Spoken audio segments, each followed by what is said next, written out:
guess what? It falls in with a lot of people that have sameness. Yeah. You, me. Yeah. All of us, we think the same. We wouldn't have come here if we had not had the same thoughts. There's no coincidence. Nothing that we do today has coincidence. What we will be talking about in the next couple of days is things that we all need to hear. And not just the natives, not just the indigenous, not just the First Nations, not just the hereditaries, but all people. Because all peoples are engaged in a war. And we're engaged in a war to save humanity. And that's what we're trying to do. We're trying to save and keep Mother in balance. How do we do that? By getting the word out. By not being afraid to speak our truth. If we go and not be afraid, not be embarrassed, not be thinking that maybe people don't want to hear it. Yeah, there'll be a lot of people that don't want to hear what we have to say. But that's okay. Because there's going to be people that listen and get what we're trying to tell them. And that's the important part. We're entering the fifth world of love, commitment, passion. And we need people like our elders, like Cap, to tell us the story so that we don't make the same mistakes.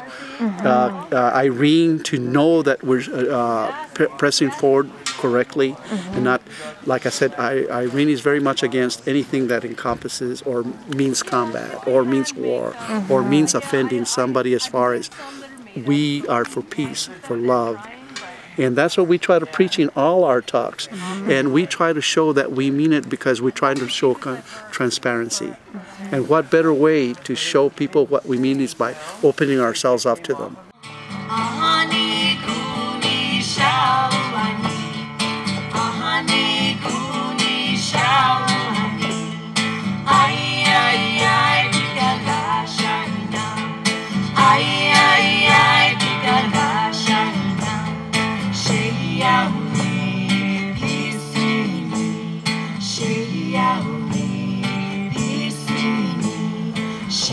Aishka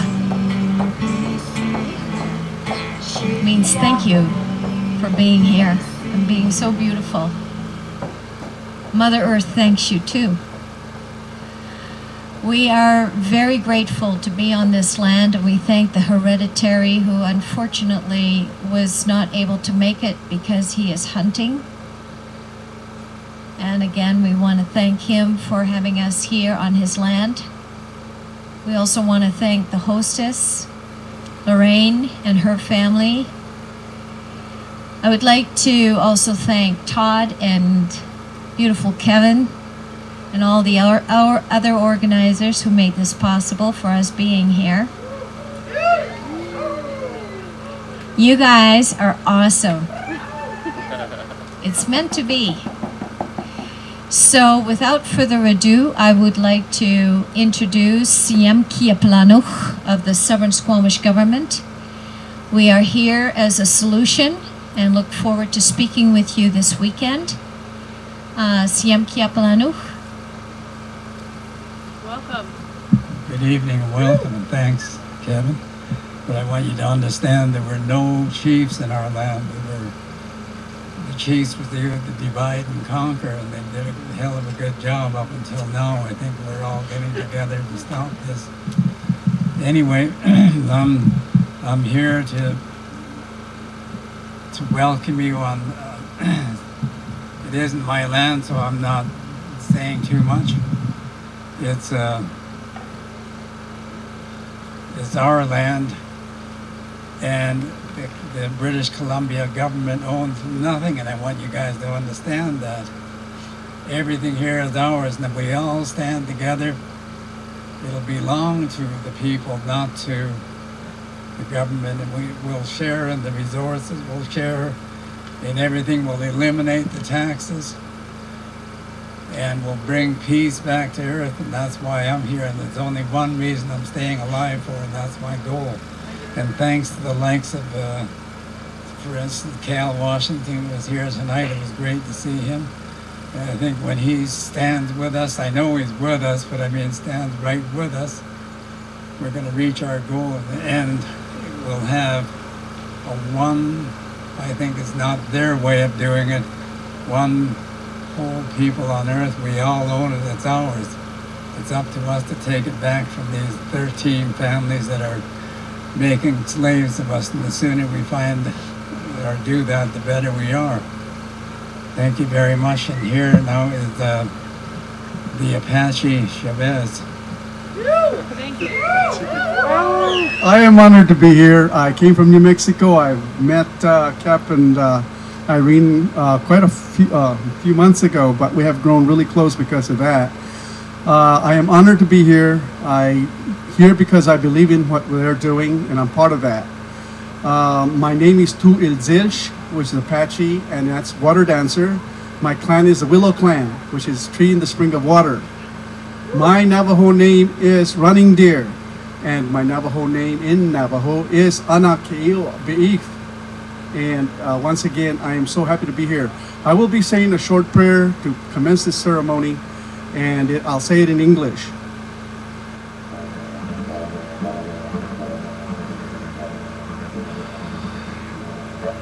Grandfather Sun, Grandmother Moon, Father Sky, Mother Earth, through this world do we walk in humility and gratitude.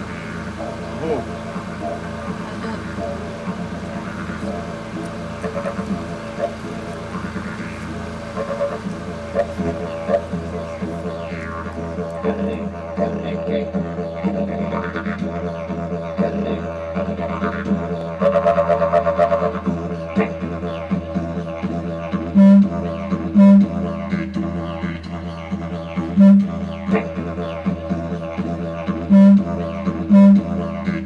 This one goes out to everyone out there who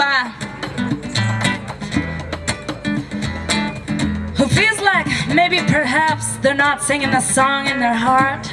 Maybe they're singing the song that their partner wants them to sing, or maybe their parents. But I really believe that every one of you has gotta sing the song in your heart. And it may be biking or painting or running naked in the rain or singing or painting or who knows what. This will protect your heart, be smart. Don't give nothing away for free, but I keep giving and giving, yeah, and that is alright with me.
I'm just going to tell the story, a quick little story here, how I actually came upon Irene Tappy. I saw a YouTube video where I actually got to see Irene going into a provincial government meeting that was going on, and I listened to her speak on sovereignty, and they were trying to put forth a contract of which Irene didn't want to enter into. But after listening to her, the hair on the back of my head stood up, and I'm like, I need to find out who this person is. And essentially they were part of the first of the network of locals supporting locals. And so they looked into who I was and what I was doing, and they all talked about it, and then they contacted me, we met, and our relationship has been going on for about 2 years now. And I have to admit, I'm truly honored that they came out here to take the time to share their information with all of us, in hopes of uniting all of us, because for hundreds of years here, the natives have been standing and defending for all of us. Sadly, what gets put through the mainstream media to us misleads us, and we start to think that they're actually the bad guys.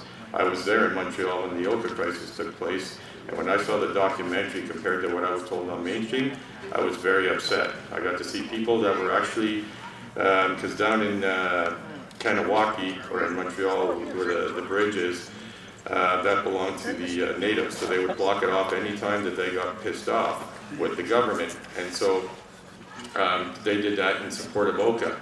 By the time they opened it, when the natives started to come over the bridge, people were on the other side actually throwing rocks at the cars, breaking the windows. It was hitting kids in the native children in the head. It was very sad and alarming, but it's amazing how many people were cheering. But when you see the documentary of what they were fighting for, it is nothing what we were told, you know. And so that's a big part about what these guys are going to be speaking about here. And again, it's all about unifying here. There is the papers over at the superfood tent over here that everybody can sign and put your name and information there. So even after this event, we're going to all stay in contact here to start to form the unity here. But yeah, so now I'm going to introduce Chief or CM Capilano, and he's going to come up and present. And then we'll have Irene Gray, of course, and Phil Chavez. Thank you.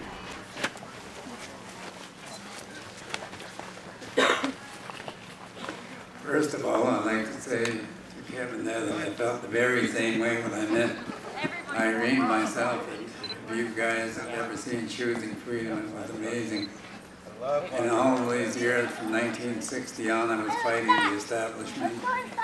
And I found out in the very early time that what you're finding out now, the RCMP and the government and everything are all against. They were against us now, they're against you. And we're standing up here now, well I am anyway, for one reason.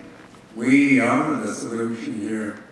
We are the way to do it. It's our land, and and I've been out there speaking where I've had thousands of people say they wanted to do things our way. And this is a couple of years ago, we haven't been able to bring our website up to date. And this is one of the first times in some time that I've got out to speak, and I'm going to speak from my heart and let you know that, well, first of all, I'd like to let you know a quick rundown of what happened to my family. There were 8 to 10, 2 of them are not, 10, let's say 10 that were killed off because of who we are and standing up for our rights. And my dad was run over, and they said he was 72 years old. He was old anyway, but he was fighting the system, and they scared him. I know my name was Power here. We were the royal family of the Squamish, and it was a huge area here, and I know from my grandfather, who was 200 years old when he died in 1959, and we were not the savages. All the wars and everything came from Europe. We accepted them here, we helped them to live here, we did everything we could to make life easier. And they started eliminating us, and genocide and killing, outright killing us. Well, my family first, and they did 10 members of my family, and I was the last one they attempted on March the 30th. I was hit by a car and knocked 30 feet. I don't know how I came out of it. But they know what we're doing, and I was out there sweeping. I managed to get better. My leg would bend around all the way back and behind almost to the top of my head. And the RCMP said, you have to go to the hospital. There's no way in hell I'm going to the hospital. That's where they stick a needle in you and you've had it. Okay, so that wasn't enough. I got better and I was still doing the same thing, walking to the paper, and 2 more attempts to run me over were done. But I was aware of what was happening. But anyway, never mind all of the past or whatever has been there. We all have to stand together for the future because it's getting pretty damn late to try and save anything. We were the ones that were picked on. And now it's your turn, you're going to feel it, and they're all set up. And if anybody ever said, did you see the Matrix? I read that when it first came out in 2009, and I already knew all of that. I can't, I hate to say that I know it all the time, but I see what's happening about me. And I worked for 35 years on the west side of Vancouver for some of the top lawyers, judges, and the wealthiest people that were there. And I did things my way there. I didn't pay any income tax, and they didn't mind giving me cash. They knew who I was, and it doesn't matter. I won't give any names because it puts them in danger.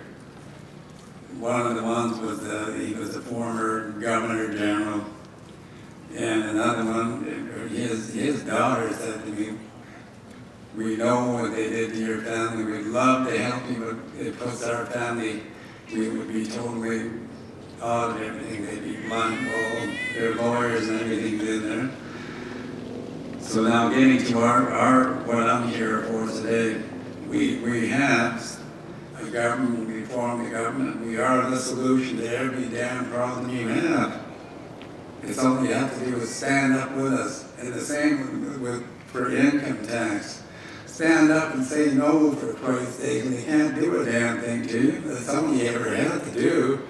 This is now, they came here and planted their flag, as the lawyer said there a few minutes ago, and claimed the land. This now we've been here. How can you claim something more right here? I think the guy's name was Douglas, the one that started the government at the beginning of it, and then Bagby, and then put English Admiralty Maritime Law to you. And you're sitting here taking all of that crap. Now, I realize that there hasn't been anybody out here that's been so, and I'm going to be very truthful to you, I can't believe the things that I keep saying around that people are so, why? Why do you stand up and be somebody before it's too bloody late? Think of the babies all here that won't be tomorrow. We talked about my friend here, the High Chief of the North, who's having arrest now. He got in late. They burned 2 sawmills in Prince George for a reason. They wanted to put the pipeline through. But that didn't matter anyway because we're running out of trees. There's hardly any trees. Look around you. Sure, there's little toothpicks around that are, that are still. But you didn't see the land, and I was fortunate enough to have a grandmother, one of my family that was killed in 1923, and she appeared to me, and for years I would fly with her over our land. And I didn't want to say anything about it because people very